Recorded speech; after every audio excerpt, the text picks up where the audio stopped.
Okay. Not to name names.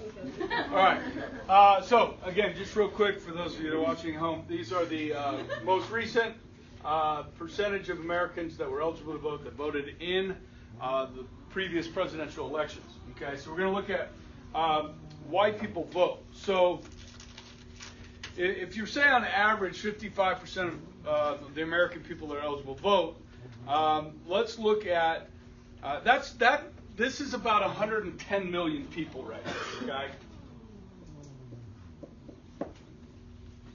All right, and so of the people that didn't vote, about 20% of them could not vote. Were not allowed to vote. Okay, I'm going to give you don't have to know these specific percentages, but resident aliens, okay, people that have green cards, people that are here legally, people that have visas, they're not allowed to vote. Okay, and that's about 6% of the 100 million people or so that don't vote, is because they're here legally, but they're not allowed to vote. Okay, another 6% were sick or physically unable to get to the polling place. Okay, so you might want to know just a couple reasons why people don't vote or can't vote. Now, this is really more can't vote that live here. Okay, so the people that don't vote, about 20% of them can't vote.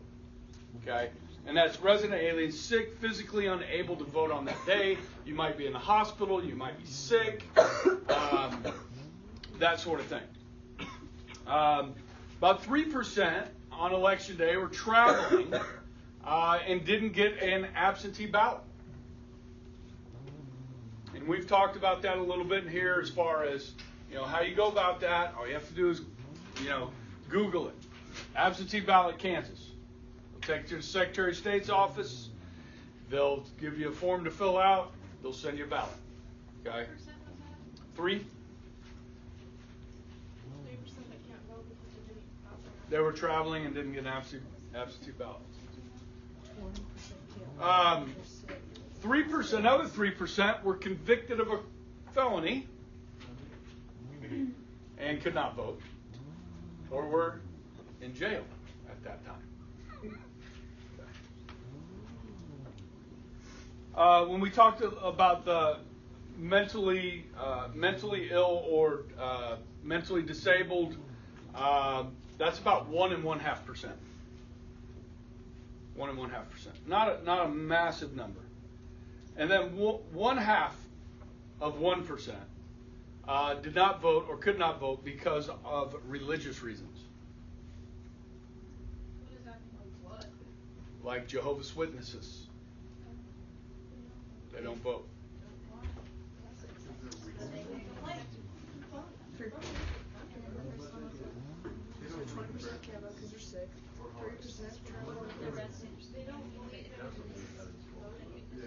Correct. I'm saying it has something to do with God's will and that sort of thing. I don't know specifically, but I apologize. You can Google it if you want. All right. So that's about 20% of those that don't vote. Okay? The other 80% of people don't vote for other reasons. Don't vote for other reasons. Okay? They could vote, but they chose not to. Why? You ever hear anybody say this? My vote doesn't make a difference. Very good, Grace. My vote doesn't make a difference. Okay, now if you're a Democrat in the state of Kansas, you might say to yourself, my vote doesn't matter. In a presidential election, you might have a little bit of a point. Okay? But in local state elections, certainly your vote matters. Okay? You guys know Kathleen Sebelius just a few years ago was the governor of Kansas. She was a Democrat. Okay, about 8 years ago. What you got, Grace? Oh, this is about Jehovah's Witnesses. Yeah. They can't accept some extreme medical interventions, like blood transfusions. What? Say anything about voting? No, I can Google that. Really? Wow. Why can't they vote? Why can't they have a blood transfusion? Okay. It's not that extreme. So do understand, guys, that your vote does matter. If you're a Republican in California, your vote still matters. It's going to be difficult for Republicans to win California, but there are state and local elections that Republicans do win in California. Okay, so getting out to vote, same thing with Democrats in Kansas. Okay. Another reason why the 80% or so that choose not to vote is they distrust politicians. What you got, Grace? We follow the example of Jesus, who refused to accept political office. We are loyal to God's kingdom. By remaining neutral, we can speak about the good news of God's kingdom. Okay. There you go. Really good. Neutral. Thanks for looking that up. Oh, another reason why. Forgot to register. I think we ought to change the law where people don't have to register, because sometimes people forget, and that's disenfranchisement.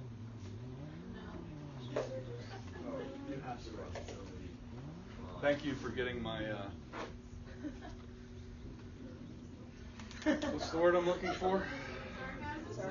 Sarcasm. Okay, this could be ugly. Florida? Oh, it doesn't go quite. It's not a gun. It's a really crappy gun.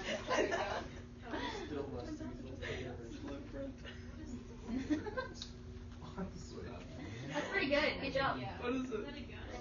It's Florida, Georgia, and Alabama.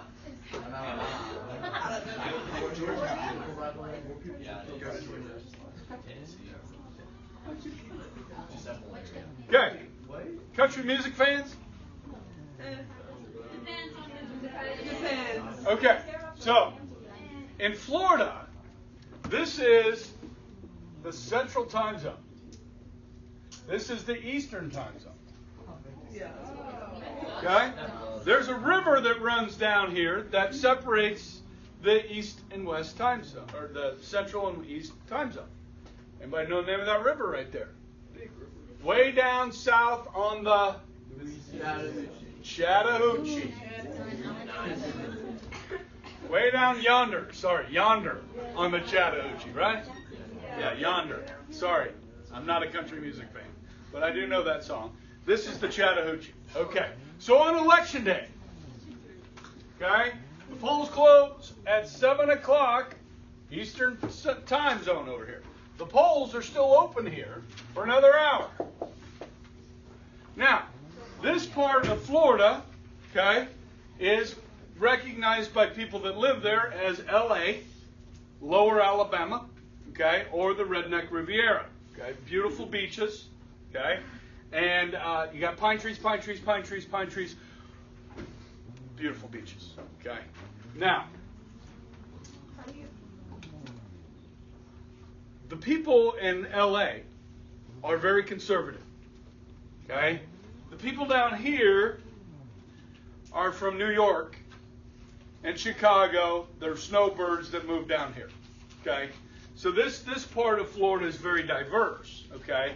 And so Florida, for that reason, is a kind of a toss-up state. Okay? Or a swing state that could go either way. All right?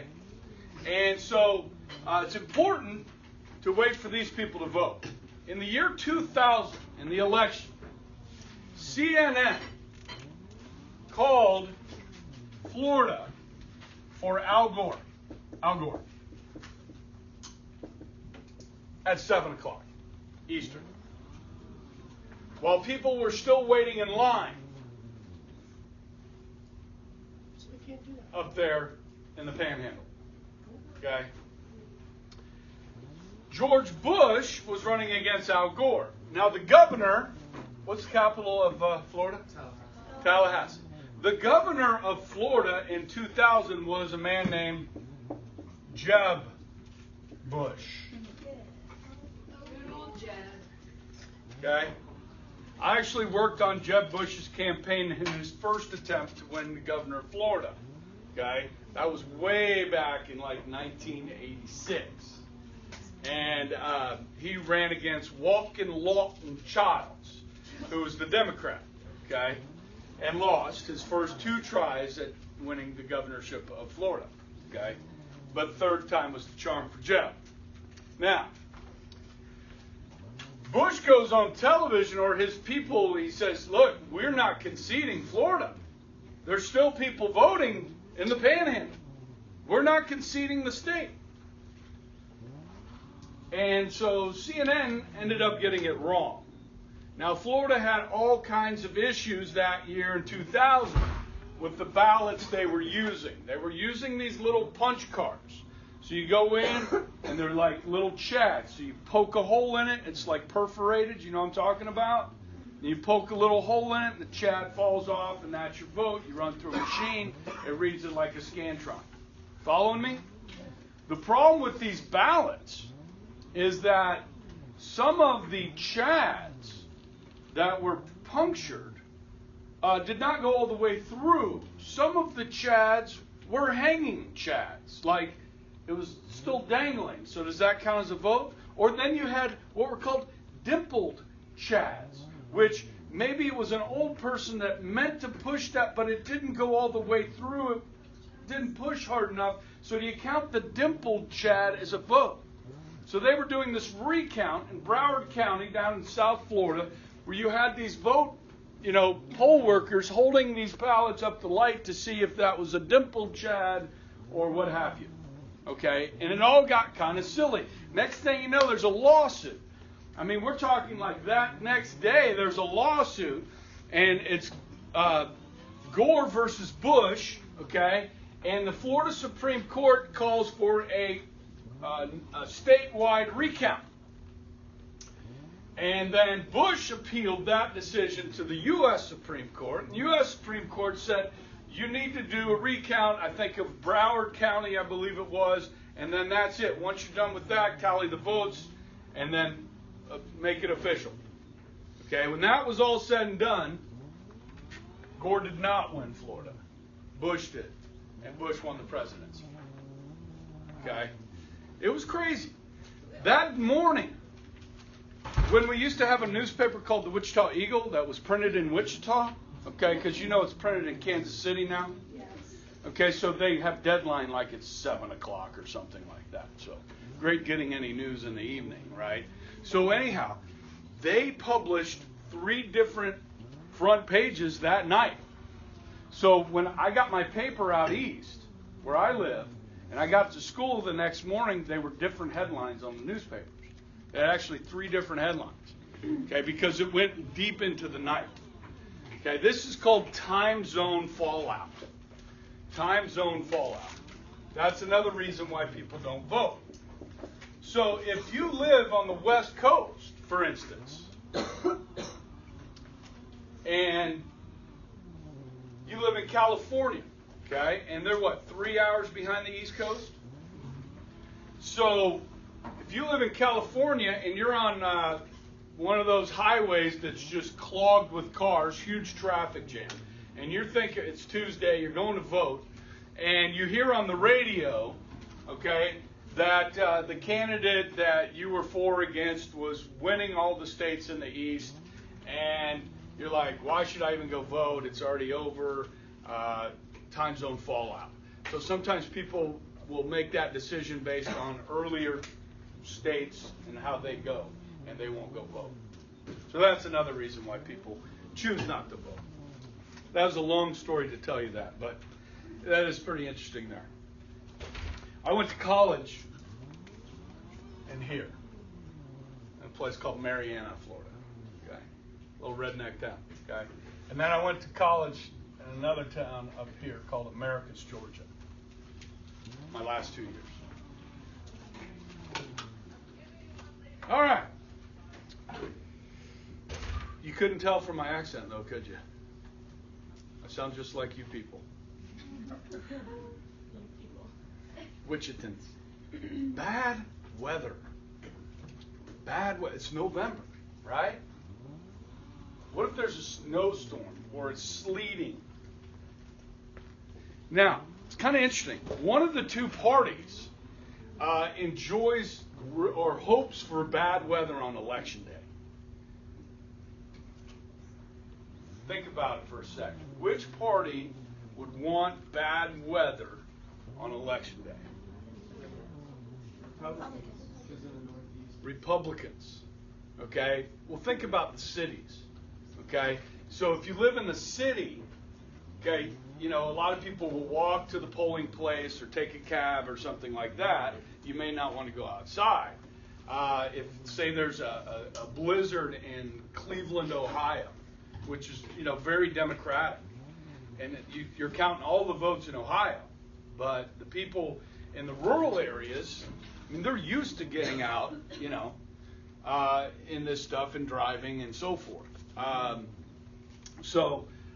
Generally, Republicans are happy if it's raining or snowing or sleeting or something on election day. It tends to help reduce turnout.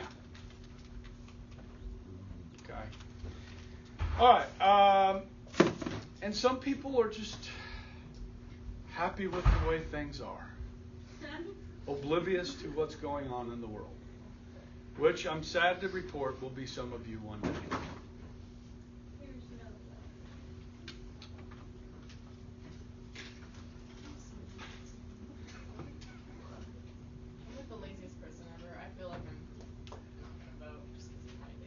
Really? What? I can't see that. How many of you guys are 18? How many of you guys have registered? Keep your hands up. Yeah, if you don't do that, you can't go vote, people. Okay?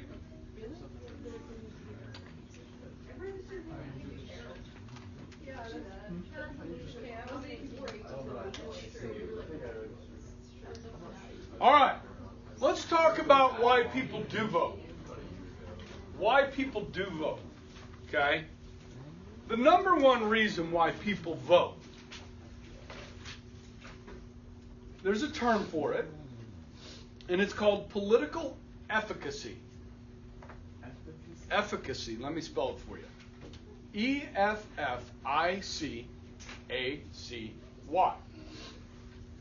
Have you not had that vocabulary word yet? Huh? Okay. Efficacy. E-F-F-I-C-A-C-Y. All right. And basically that means people feel it is their duty to vote.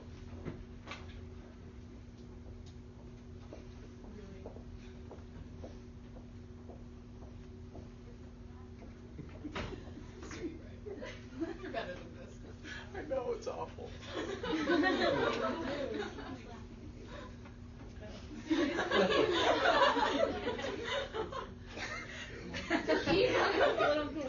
I know. I'm sorry. Well, I'm on the edge.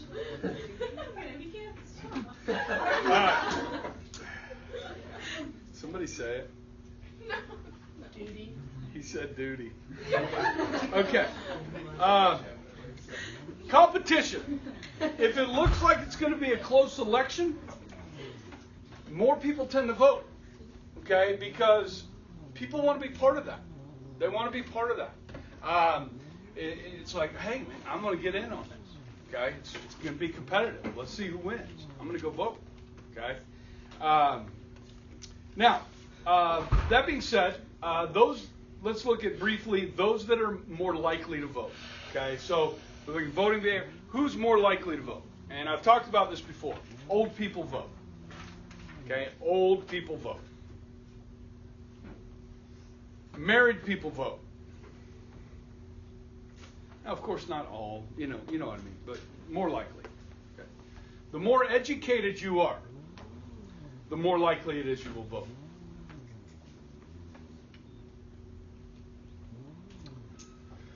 The longer you live in one location, the more likely it is for you to vote. Because you begin to understand the consequences of those who hold office, especially at the local level.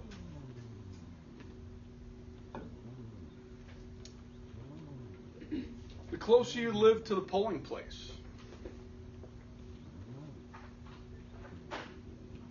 Now, precincts, guys, are generally, a few city blocks. When you guys register, you'll find out where your polling place is. It's probably within 2 miles of where you live. Kansas, about 8 years ago, they made the precincts a little bit bigger than what they used to be. So my voting place changed. Is actually closer to my house, but the precinct got larger, which means for some people they would have to travel a little bit farther to vote. But seriously, about within 2 to 3 miles, I think you would be generally. Okay. Now, when you get in more rural areas, that could be a little bit further, but it could be like if you live in a small town. Well, it's going to be in the small town. You know what I mean? The stronger your party affiliation, now this probably is one that is decreasing, again, with parties in general. As I ranted a little bit yesterday about my disgust with the GOP as a conservative.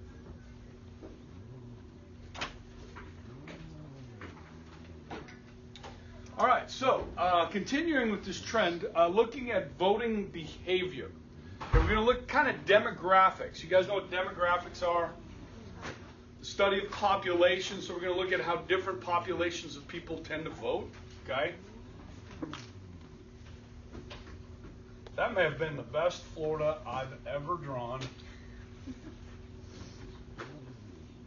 may have been the best gun you've ever drawn. Yeah. Be careful. That's not. Okay. Yeah. Income and occupation. Okay, generally the higher income you have, you're going to tend to be more what?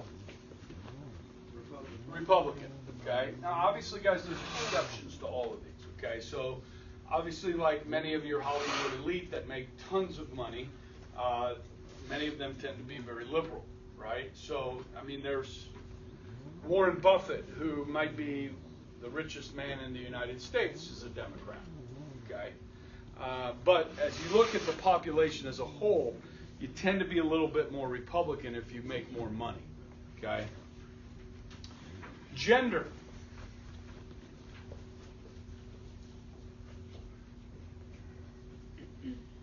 Between 1920, when women got the right to vote, and 1980, there was no clear difference between the parties, where like women were more Democratic or more Republican. Since 1980, we can kind of break women down and men down, okay, this way. Since 1980, women have voted slightly more Democratic than Republican. Now, if we divide that into single women and married women, we get a big change. Single women vote heavily Democratic, and married women vote generally more Republican. I wouldn't say heavy Republican, but more Republican than Democrat. You know what I mean? But single women are heavily Democratic.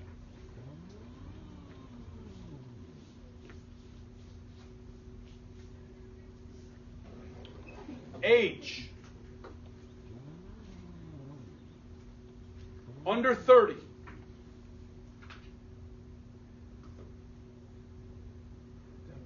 Democrat.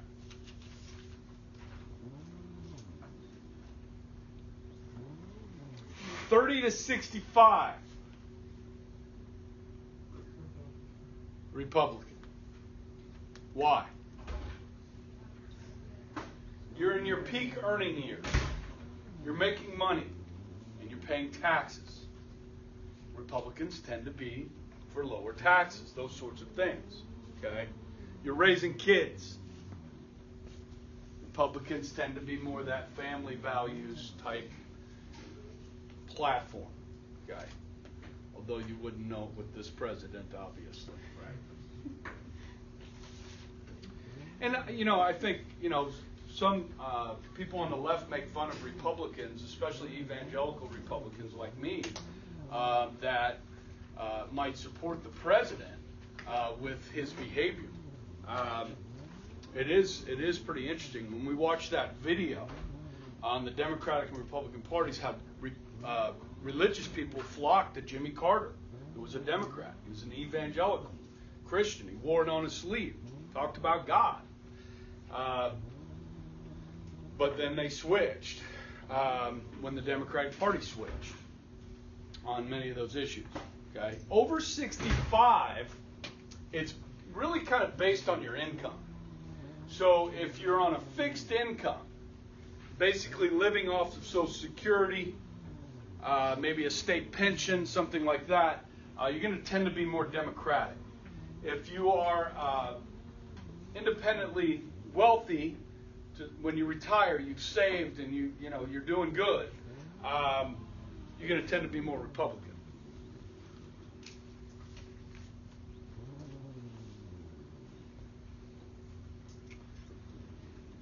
Religious or religious.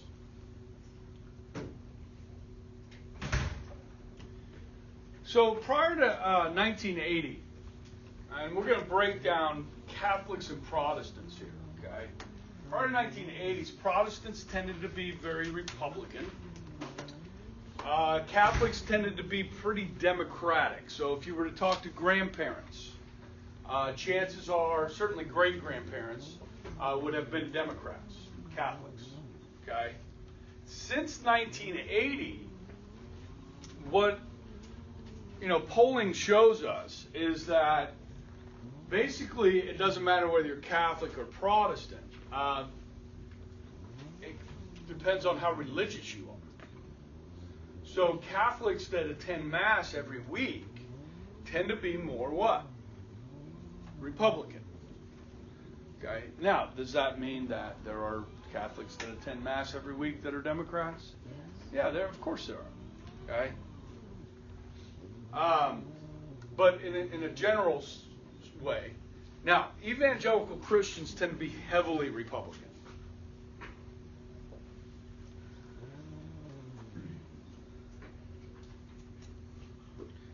Ethnicity. Ethnic groups tend to be more Democratic, but it does matter what your ethnicity is. Okay. For instance, Jews are pretty evenly split. Okay. If you're looking at Latino Americans, yes, Democratic, but not to the extent of African Americans. Okay, Latino Americans, it does still matter, not the party, but the candidate. Okay, so like when George W. Bush ran, the governor of Texas, who was fluent in Spanish, and actually his brother Jeb, who's also fluent in Spanish, they both did fairly well with Latino voters. Mitt Romney, not so much. President Trump, not so much. Okay, although you'd be surprised, how many Latinos did vote for President Trump. And then you look at African Americans. I want to show you this. When Al Gore ran in 2000, and this is a misconception of a lot of people, so kind of pay attention to this. African Americans for Al Gore voted 88% for Al Gore. 88% of African Americans voted for Al Gore. Okay, so when people say Barack Obama, that black people only voted for Obama because he was black, well, he got 92% of the African American vote. Okay, so it's not fair for people to say that black people only voted for Obama because he was black. That's just not fair. Was that the reason why some people voted for him? Probably, but not the majority. It just happens to be that most African Americans align themselves with the Democratic Party. Okay? Now, Trump, he got 8-9% of the African American vote. Okay, I just want to make an observation briefly when we talk about the African American vote. If you look, did Trump get? I think it was like 8 or 9%. Yeah. We can look it up, or somebody can. If you look at our cities since the 1970s, okay, you look at Atlanta, you look at Cleveland, you look at Chicago, you look not New York City, Los Angeles, major cities across this country. Democrats have been controlling these cities for 40 to 50 years. I mean, they have a stranglehold on these cities. They control them. Yeah. So with New York City, does it go like that before? Well, like Giuliani, Mayor Giuliani, who was a Republican, was elected in the 1980s as mayor of New York City. How many of you guys have ever been to New York City? Anybody down to Times Square? Did you feel relatively safe walking around Times Square at night? Yeah. Yeah.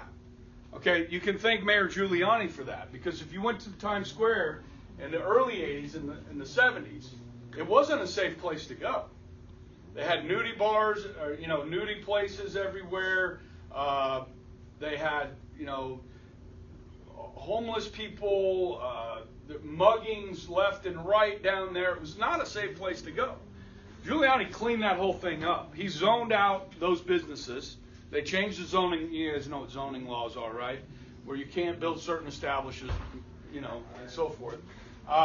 And I was in New York City this summer, and it's awesome. I mean, Manhattan and Central Park, and it's really cool. I mean, I don't think I would want to live there, but I think I could live there. I mean, it's pretty neat, and it felt safe. And if you look at crime in New York City, it's a lot lower than some of the other cities. Okay, Baltimore is another. Guys, the Democrats have controlled these cities for decades. The policies aren't working. I mean, the crime is incredible. Now, if you look at major crime statistics in the United States, it has been trending down over the last decade or so.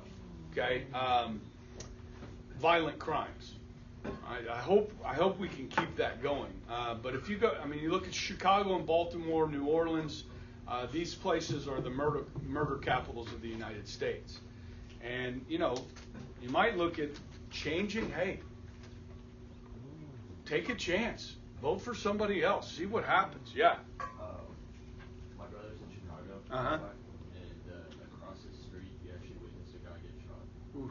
But it broke it real bad. That happened at 1:30 today. At the Dillon. Yeah. Yeah. Yeah, what's up with all the local shootings lately? Have there been more, or have I just Oh, been more tuned in? You're more tuned in.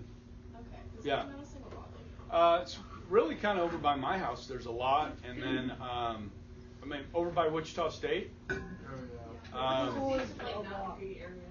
That's not a good area. No. If you get off campus, you're like not safe. The FSC's reminded me of this. I was in Gallup, New Mexico last week for Uh-huh. a mission trip, and I was talking to the Native American homeless people, Uh-huh. and they're actually really big Washington Redskins fans. Like, they don't take offense to that at all. And it surprised me because media has made me think that it was a really bad thing. Oh, yeah. But they take so much pride in it. Yeah, I think it's, if you're offending a few people that are, have this thin skin, that's one thing. But if you talk to people, now the Chiefs, I don't know if you guys know this, Kramer was talking about when he was on the mission trip how some of these Native Americans, they really like the Redskins name for the Washington Redskins. Are they changing it? There's a big movement too. Because the Indians, Cleveland Indians got rid of Chief Wahoo. They're going to have it this year, and then they're going to get rid of it. But yeah, do we just want to wash away every piece of history? The Kansas City Chiefs are not named after an Indian name. they're actually named after, I think it was a mayor or somebody in Kansas City that they called Chief. They just called him Chief. And, now that can be seen as a derogatory comment by some. It's I think there's a lot of hypersensitivity today, and but that's good. That's interesting to hear. If you are Cuban American or Vietnamese American,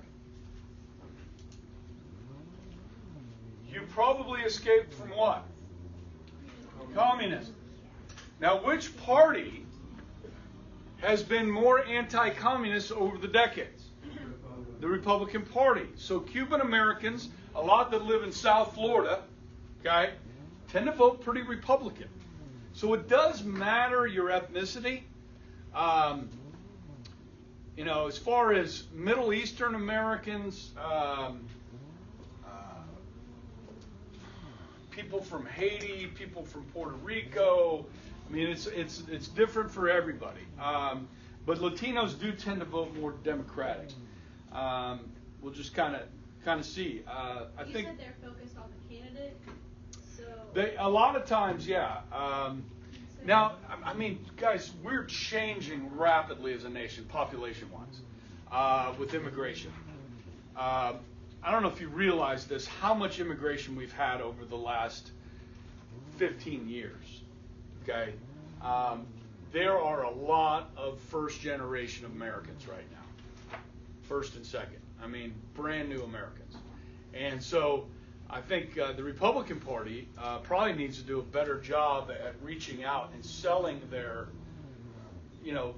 platform, which tends to be family-oriented. Okay? Tends to be religious. But they don't do a very good job with that. Geography. Voting behavior by geography.